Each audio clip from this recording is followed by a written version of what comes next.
You got me again. All right.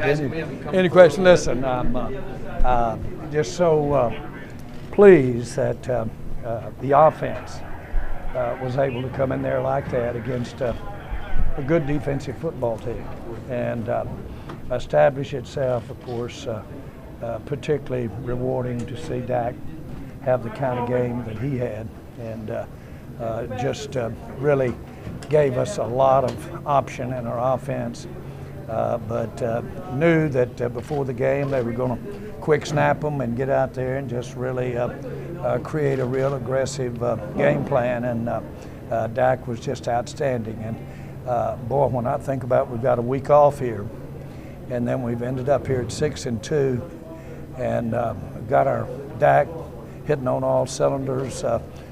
It's a good look as we look ahead. A rewarding feeling is to see those guys, see the various stages. The veteran like we brought in this week get out there and have the kind of snaps that he had today.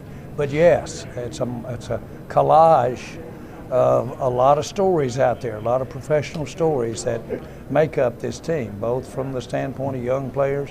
At 33 stepped in there, and I mean to tell you, he's right in the middle of it all day long with a broken neck 3 or 4 months ago. So a lot of stories out there. Tony Pollard's day, you talk about how he played in place of Zeke Elliott, and what's your prospect for Zeke going forward? Well, of course, we go as Zeke goes, and I really mean that. Okay. Zeke's that important to this team, and every bit as important as he was before the game. And it gives me personally, and I want all our fans to feel good about our future, because we'll have a healthier Zeke for not using him this ball game. Right. And of course, Pollard, I knew we were going to be conservative with him early because we wanted him for the end of the game and wanted him to really be able to be the center point of the run game and, if you will, even the offense. But boy, he stepped out there and had more carries by the half than I really thought we were going to give him. And then, of course, some of his big plays.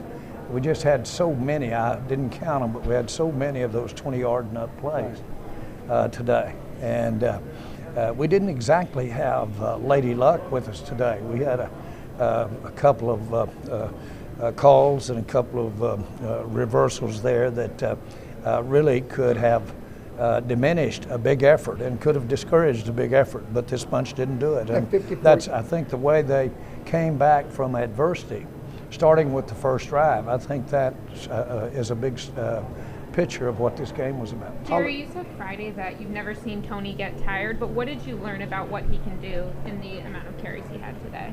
Well, I don't know that I actually saw anything that I didn't think he could do out there. But I really think he played to expectation.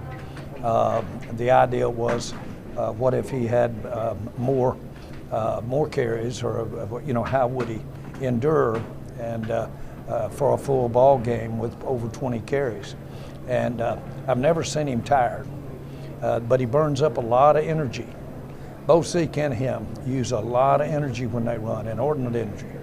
And so it's good to have the two in there. And I was wondering when it got over 20 what that would look like, and looked pretty good. He never got over 20. Well, but what was the last one, 19? 14. 14. Okay. But that 14th carry, which is a career high for him, was the 54-yard score on 3rd and 1. Well, he sure, obviously, we didn't press him to his limit on juice left. Right. He probably had about, I would guess with anybody, but he had double handful of carries left with a lot of zip. Jerry, 8 games into this season, have you seen enough to believe this team can go the distance? Well, when I see a team like Chicago come back and hit you in the mouth a couple of times the way they did, then I don't want to get out over our skis. But I do like, this was great for our offense to step up and get the win and their contribution to this win out here. Great for Dak. This was, we all understand, this was the best Dak has shown this year, which isn't saying a lot because he hadn't gotten to play a lot this year except for the first ball game. But I played, game was called just exactly like I called it, like I told them to call it. Okay, except for the last play. Now, what was Dak doing dropping back on the last play and getting stretched like a wishbone? Oh, yeah. I'm not so sure about that one, but listen, what I did like was that I have been pushing for, but others have too, was that quarterback sneak of Dak's. And that's got to be some type of first. Right. And when I saw him step up there and hesitate a minute, I said, well, that's going to be the technique. There's 3 or 4 or 5 ways to do a quarterback sneak. Hit a gap fast, jump, do what? And I thought, well, he's going to be one of these patient guys. I didn't know he was going to patiently run that thing for 50 yards. You like